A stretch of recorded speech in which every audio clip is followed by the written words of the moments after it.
Welcome to Pure Intuitive Talk with me, Trish Smith. I'm a multi-dimensional channeler sharing my gift to assist others to connect and work with their whole being, helping bring them into a beautiful way of high-frequency living. Immerse yourself in an hour of nourishment that feeds your spiritual journey and invites you to embrace your empowered soul. You'll feel armed with new understandings for how to shift from pain to love as we explore topics from shamanic sound healing to gut health. Are you ready to take accountability for the impact that we have on the world around us and learn new tools and techniques to feel whole again? Of course you are, and you're in the right place. Pure Intuitive Talk starts now. Hey everybody, welcome back to Transformation Talk Radio. I'm the host of Pure Intuitive Talk, Trish Smith, and I'm just happy that you're here with me today.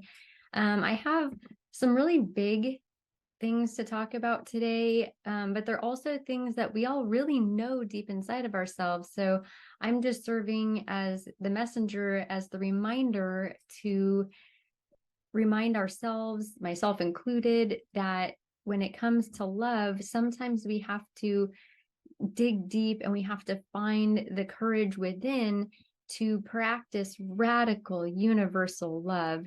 And I would like to offer some examples of what that looks like today, and also try to inspire you at home to remember how important it is to love each other, love ourselves, love our planet, and also loving our connection to the divine. So spending that time with God, source, spirit, whatever language you use.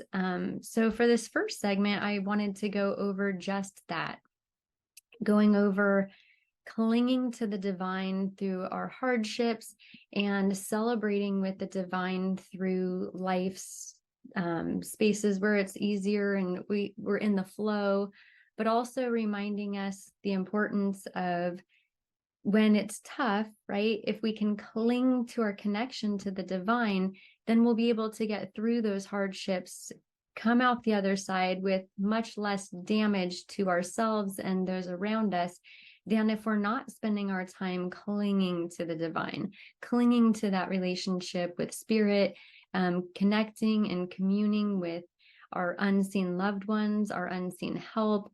And there's so much of it. There's so much of it. And I'm not sure that everybody quite understands exactly how supported we are. I myself forget, and I'm a medium. So I like to assume that if I'm a medium, if I'm in constant contact with spirits, and during my own hard times, I forget how supported I really am, I would imagine that others that, are not in contact the way that I am with other spirits would also forget how supported we really are. So I just wanted to go ahead and offer the reminder that even though we feel like we're alone, even though we feel like we don't have the support, even though our emotions become so big and so overwhelming that we feel desperate and we feel lonely and we feel like we're clinging to everything around us, forgetting that we're actually so supported, that if we can remember during those really hard, dark times, we'll have that. And it's really just that shift, right? Like that mindset shift, because it's the reality. And so it's shifting from a place of fear over into a place of recognizing what's real, because what's real is that we are genuinely supported. And sometimes maybe the people around us are not as supportive as we need them to be, right? And that's where our connection to the divine comes in. We are supported by the ones that we can't see. And sometimes it's not the fault of others around us. Sometimes they don't know how to handle us having a hard time. Sometimes they don't know what to say. There's a million different reasons why the people around us are maybe not capable or not interested in supporting those people that are having their hard season, right? And somehow, some way, myself personally, I tend to fantasize like everything will be great, and I want things to be smooth and easy. And I fall into that trap myself, and it's just not realistic, right? There's life's always going to happen. things get thrown at us that we weren't expecting, and we try to manage them the best we can. But there's still emotions that come along with life, and we can find ourselves getting trapped in those emotions, and they can feel bigger and bigger. And then the next thing we know, we've made a mountain out of a molehill. And so taking the time to put things into perspective, and doing that with the support of the divine, doing that in commune with source, with God, with the light, it helps us to gain that excellent perspective of universal radical love. And so, like they say, right, lean not on your own understanding. So if we are leaning on our own understanding, what's going to happen? We're going to maybe believe we're alone. We're going to believe our thoughts that we are not supported. We're going to fall into that trap. And so if we're consciously going through our hell, then we can remind ourselves that those thought processes are not realistic. They're not the truth. So the truth is that we are supported. The truth is that there are so many spirits that do so much on the other side for us that we are sometimes aware of, sometimes we're not aware of. I think there's a lot of us here on this planet that do recognize the unseen and everything that they do for us. We like to call that synchronicity, right? The synchronicities where we start following those breadcrumbs and we start noticing the signs, and we notice the support. We see it, we feel it, we recognize it, we appreciate it. And then there's times where maybe we've put up our own blocks and we've failed to realize and remember how supported we are. So that being said, giving it all to God, giving it all to source, giving it all to spirit and our unseen help, it really helps us to unload the things that feel too big for us to handle on our own. And it's my personal opinion that we were not designed or built to do life on our own. I believe that we were designed to live in community. I believe that we were designed to support one another, to reach out, to shoulder, to spend time with people that are not having the best time of their life. But I live in a culture where nowadays everybody's being taught to only worry about themselves and to abandon people that are having a hard time. And sometimes that's being taught as, like only hang out with people that have positive vibes and those kinds of teachings, and staying so positive. And the truth is that that'll really only last so long. And so what happens when that wears out? What happens when you're the guy that's not in the best place? Like, what happens when it's your dear, close, loved one that's not in the great place, right? And so hopefully, if you're in a place, or a loved one that you have is in a place where they're really struggling, they can remember, or you can remind them to hang tight to their connection to the divine. And I know that it's not something that we often talk to each other about. Like, hey, have you been spending time on your knees? Have you been praying through this? So sometimes we don't offer that to our friends. I personally have some very close friends when I'm struggling that will literally just stop, drop, pray, right? Like, I'll be on the phone and they're like, let's pray about it. And they'll start praying with me. And I'm so eternally grateful for that, because I myself also get into those places where I'm forgetting and I'm not seeing the help around me and the support around me, and I'm feeling alone and I'm feeling stuck. And so being able to remind each other of our own connection to the divine is such a gift, and giving it to ourselves and giving it to others is something that I would like to inspire.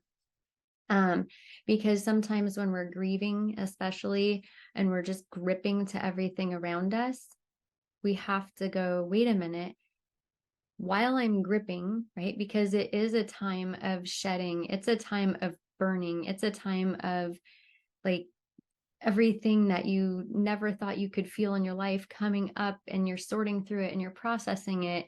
And grief is different for everybody, but quite often people that are grieving a very close loved one, whether that's a spouse or a child or a parent, or a dear friend, we tend to start losing our faith, and we tend to not spend our time clinging to the divine.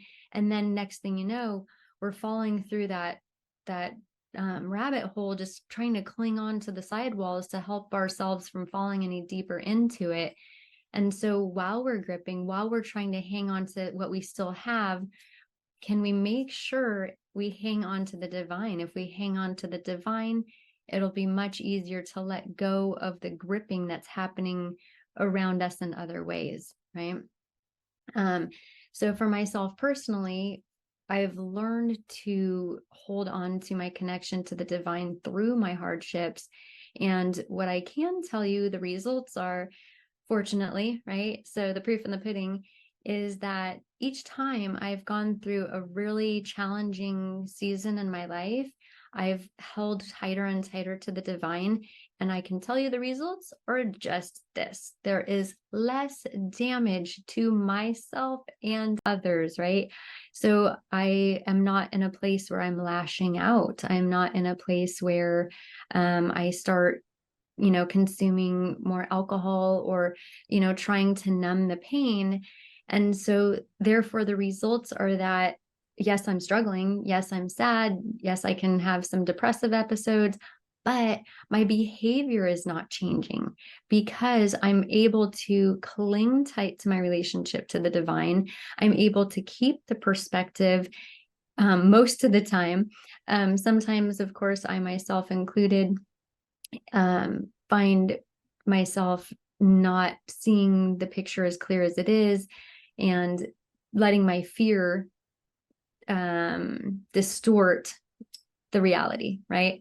So I just wanted to offer that. We have to go to break in a couple of minutes, but I just wanted to offer the truth. And the truth is that if we can maintain our relationship with the divine, and we can maintain our behavior and hold on to our values, our moral compass, while we're going through all of that, we will be the best version of ourselves for the time. So even if we're going through a hard time and we're not our best selves, we're not our happy-go-lucky, life's great selves, we're still a person that we don't have to look back on and go, oh my gosh, I can't believe I said I hurt someone, right? So we can choose to manage our hell that way and cause less damage, because the fact is that we're all going to go through hardships. They always come. We have our smooth seasons and we have our rough seasons. And as we've all learned in the past, it's really about learning to surf those waves, right? So this is just one of the best tools I've found to surf those waves, is hanging tight to my connection to the divine. And I hope to inspire you to do the same. So we do have to go to break. My name is Trish Smith. I'm the host of Pure Intuitive Talk. You're listening to Transformation Talk Radio, and we'll be back in just a minute. Thank you.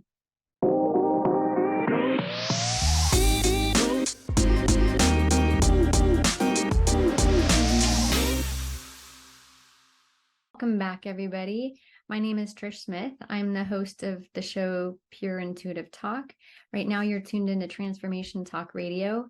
And today I'm bringing in some of my own opinions and my beliefs on radical universal love, practicing that.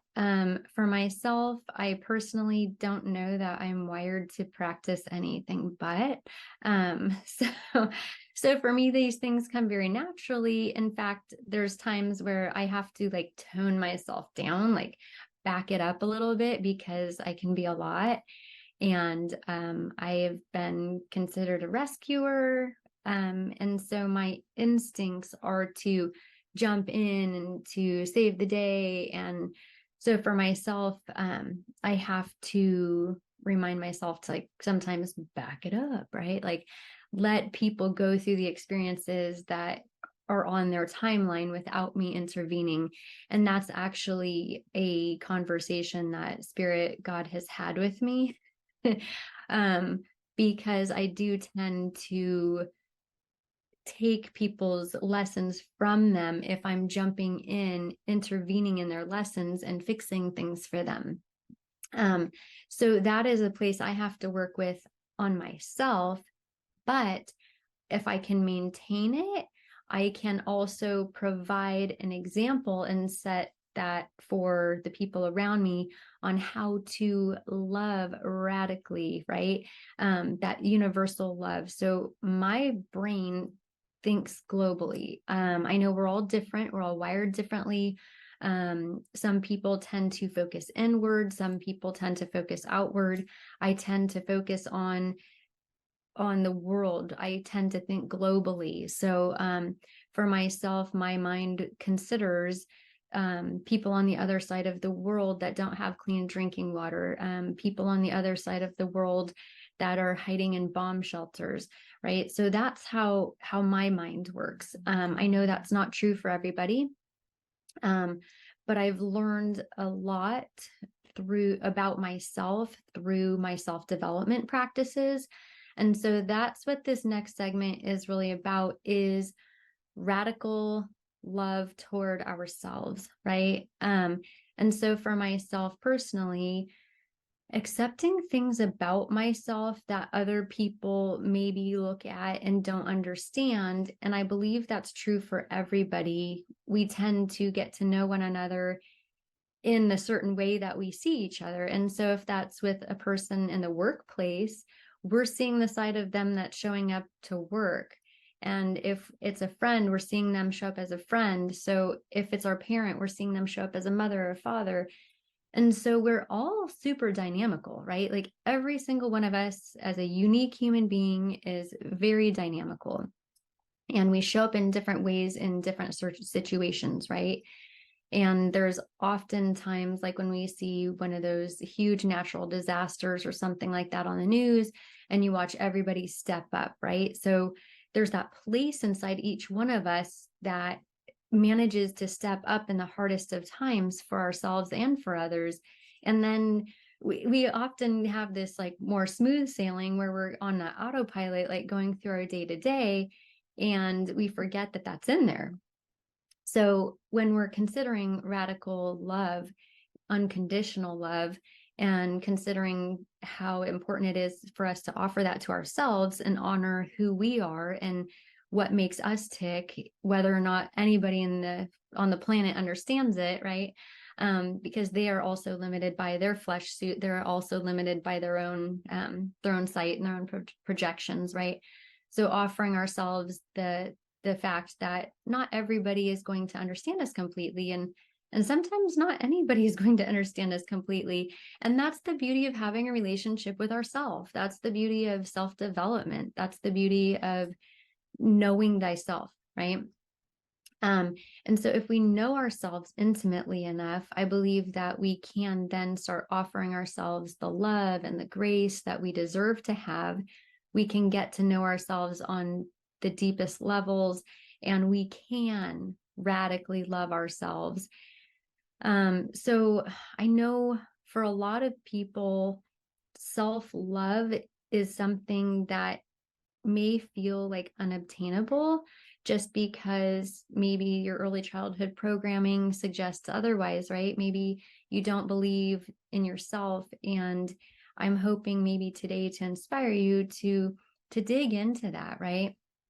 And also like having a sense of humor about it. So if we're going to do our self-development, if we're going to learn to love ourselves radically, we also have to be able to laugh at ourselves, in my personal opinion, because some of it's kind of ridiculous, right? Like some of the things that we get really wrapped up on, and when I say we, that's because I include myself, but we get really our heads wrapped up in like, I'm not good at this and I can't figure that out and everybody else is better.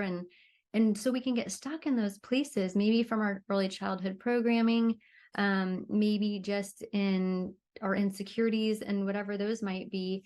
But being able to laugh at all of it, because sometimes we have to remind ourselves of how petty our own thoughts are, right? There are so many bigger things going on in the world, so many really important things that require our attention. And if we're stuck inside of ourselves and trapped in our mind and our own insecurities, then we're not going to find ourselves being present, and we're not going to find ourselves offering our own essence to the world around us, right?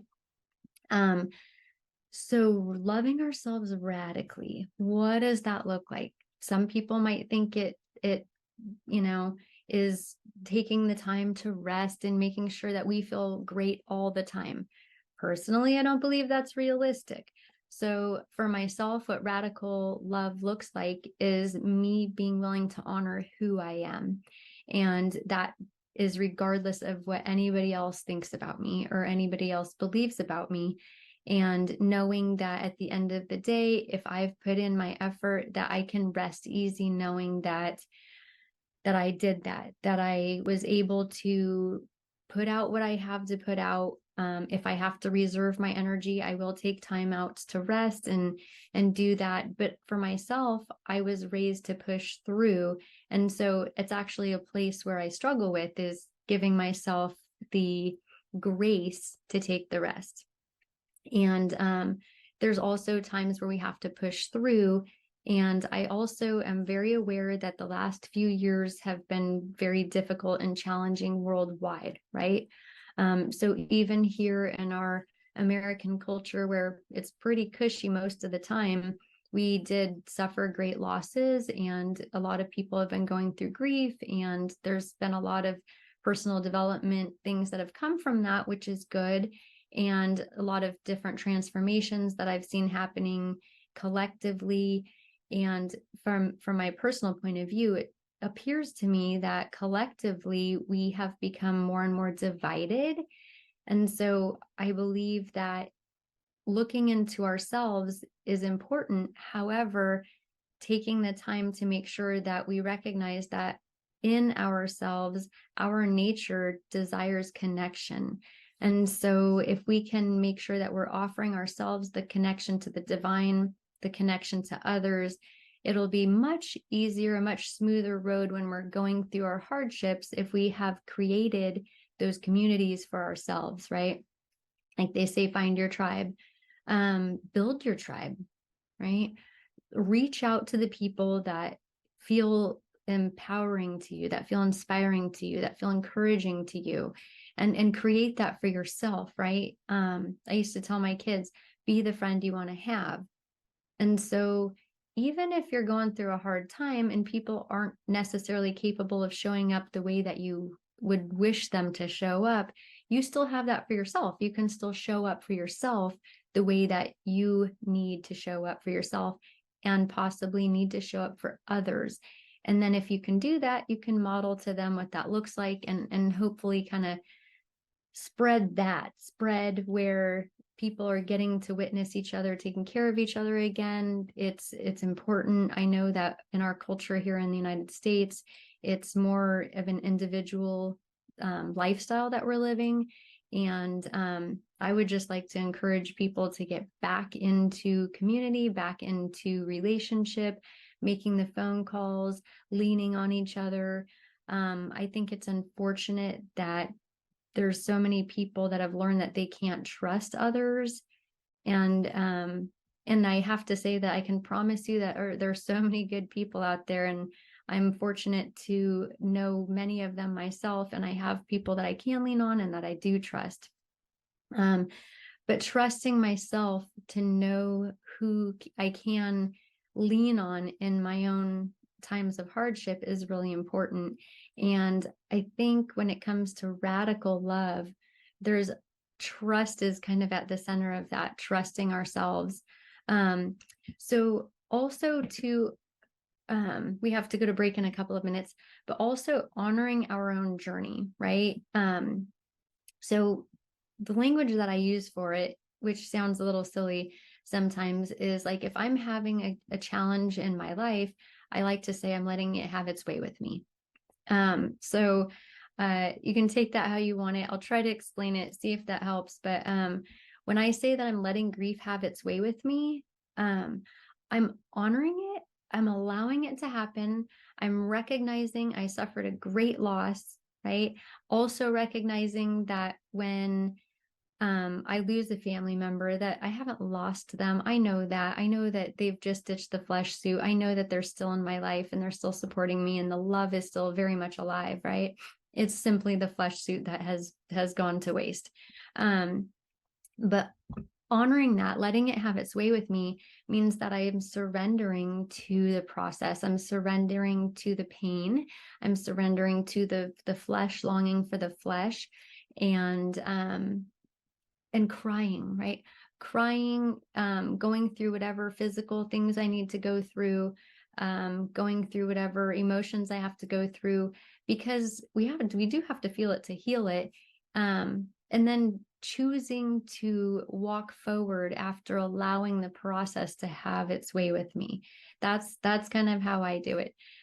So I don't know if that can help anybody. I just do know that when we avoid our pain, then we start taking on those bad habits sometimes of trying to numb from it, distract from it, all the other things that are not serving.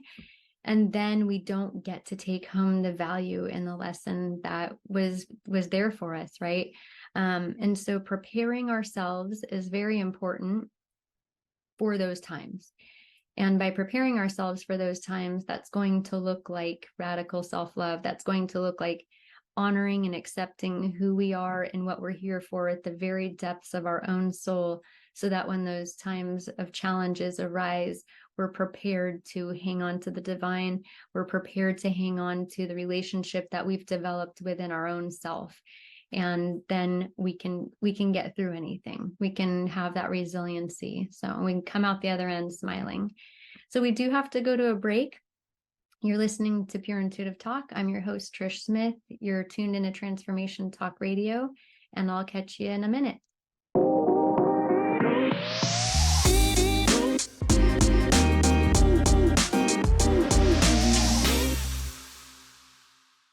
Welcome back, everybody. You're listening to Pure Intuitive Talk. I'm your host, Trish Smith, and you're tuned into Transformation Talk Radio. Before we went to the break, we were talking about radical, universal love. We talked about that, our connection with the divine. We talked about radical, universal love and our connection to ourselves. And for this segment, I'm going to be discussing radical, universal love with others, right? So that can look like everything from our intimate circle, right, and our loved ones, to our maybe friends and family that are not in that intimate, tight circle, to our community, to our country, to globally, right? So when I'm talking about others, I want us to remember that others means the other 8 billion people on this planet, right? Because we're not the only person living here. We live in community. Our planet is full of life, and it's full of diversity, and it's full of all of the things that we need to work together. And so if we can practice radical universal love, we can build stronger bridges, and we can be there for each other, and we can lift each other up, and we can grow globally, right? I understand that, yeah, there's 8 billion people. We'll probably never meet all of them, right? But we're all connected. We're really genuinely all connected. And it's going to take all of us, or the majority of us, to really recognize the importance and the value in honoring each other and offering each other love, in order for our collective consciousness to expand, in order for our collective consciousness to grow in love, right? And there's a lot going on in the world right now that is not love. There's evil going on, there's dark things, there's dark forces. And so if we're not serving that side, if we're choosing to serve the light, then we have to make sure that we're spending time doing just that, like investing our time, investing our energy in taking care of others and praying for others. And that may look like praying for people all over the globe, right? That may look like praying for people that we don't even know. And honestly, our intention is the magic, right? So if we're taking the time to invest our energy in lifting others up, even if they're on the other side of the world, it's still going to work because our intention is going to move matter, period. That's just how it works. So, so when we're talking about radical, universal love with others, something that I've recognized in others and I would like to address, I don't know if that's you or somebody you know, but I have witnessed people that have unfortunately learned over their lifetime not to trust other people, right? And so what I've witnessed in these people is that they end up, clearly it's unintentional, and I'm very aware, and it makes my heart sad for them, but they end up rejecting love. And clearly it's unconscious and unintentional. Maybe sometimes it is intentional, just that maybe they're very aware and they're so afraid of being hurt by others that they go ahead and reject that love. But when we're rejecting love and we're afraid to trust, we will not be gaining the benefits of the relationships that we can find trust in, right? And so if we're not willing to receive love, then how are we going to love ourselves, and how are we going to offer love to others and model for others being able to live globally as a community and raise that collective, right? So it's a matter of going into ourselves, right? So it's self-work when it comes to feeling like we can't even trust other people enough to let them in. Now that's not always going to mean that other people don't hurt us, but it's still like the fact of it is we can spend time here, right, inside in our fear, being afraid of being hurt, right, and putting up that block so that nobody can hurt us. But then we're not getting to be in commune with love, right? We're not getting to have that exchange where love is going out, love is coming in, right? And so the only thing that we're missing when we're doing that, we're not protecting ourselves from getting hurt, unfortunately. If we're in the position where we've decided, I can't trust anybody, I can't afford to get hurt again, I'm just going to make sure that I put up these blocks and not let anybody in, right? Still going to get hurt, because whether or not we let somebody into our own world, right, be vulnerable, give them the opportunity to maybe hurt us, we still get hurt. We can still get hurt, right? So the only thing that's happening when a person is doing that is they're removing the opportunity to have joy and have that reciprocal love with the people around them. So I hope that makes sense. If you're in the position where you feel like you're protecting yourself from the world around you, just know that I don't want you missing out on the love that's available to you. And unfortunately, the world can hurt you anyways. I wish that wasn't the case, but I don't want to watch people deny themselves the great gift of love from others because they feel like others could hurt them. Yes, others can hurt you. Yes, others may hurt you. But in the meantime, if you're blocking out the love from coming in from other people, you're just missing out. You're just missing out, because they could still hurt you anyways. And I believe that at that point, we're only hurting ourselves if we're not allowing ourselves to have love. And so I would like to encourage people, if you're considering like, oh, okay, I want to make sure that I'm giving that to people, I am offering them love, right?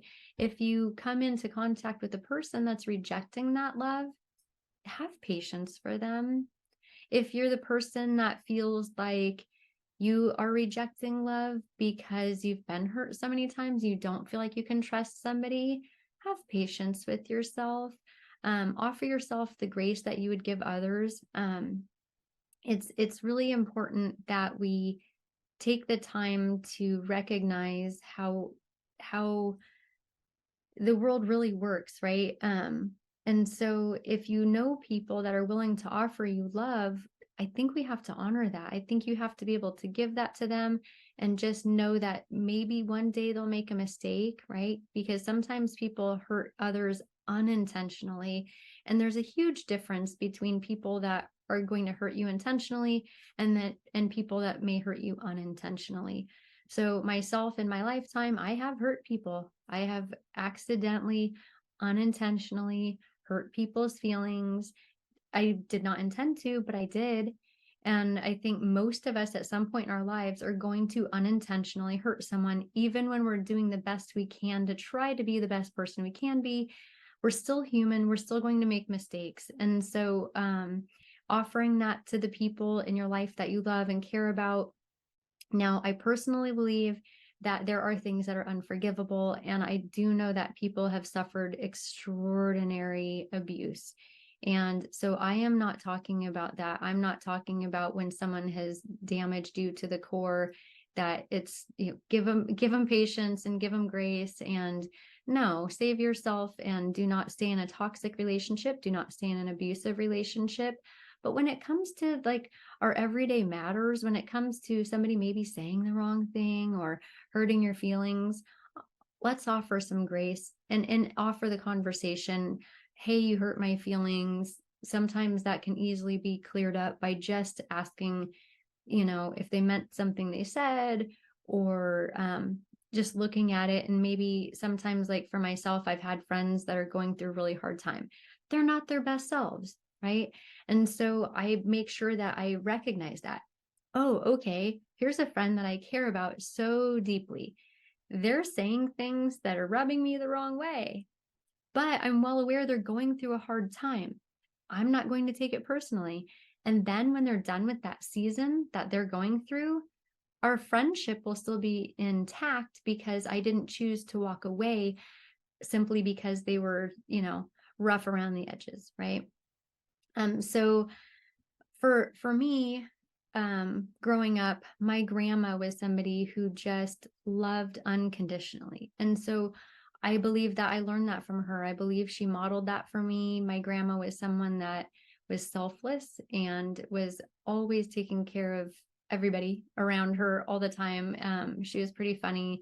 Like, she wouldn't even let you. It was interesting because I remember being like in my late 20s. So, pretty strong, right?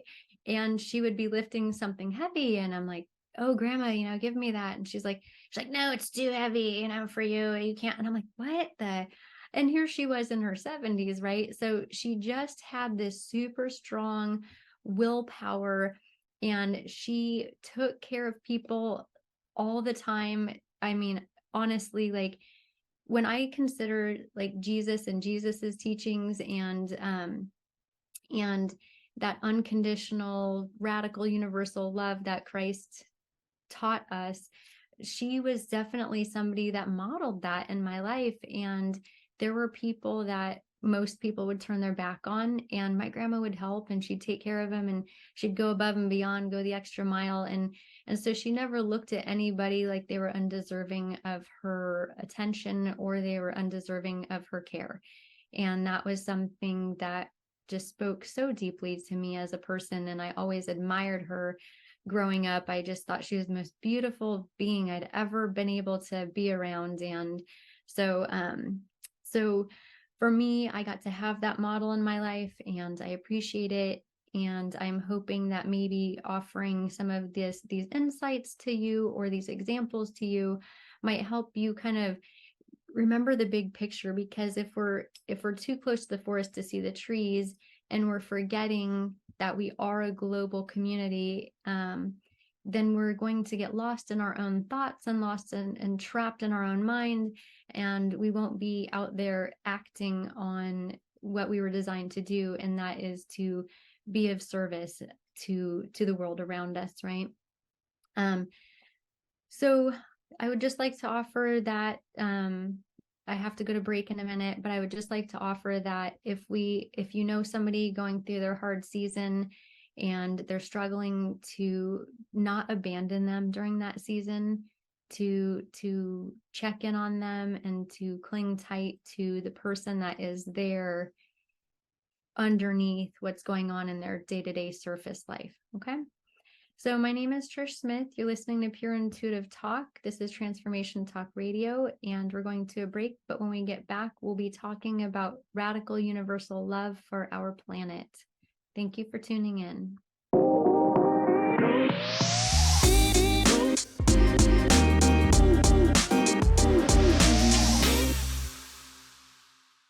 Welcome back, everybody. You're listening to Pure Intuitive Talk. I'm your host, Trish Smith, and you're tuned into Transformation Talk Radio.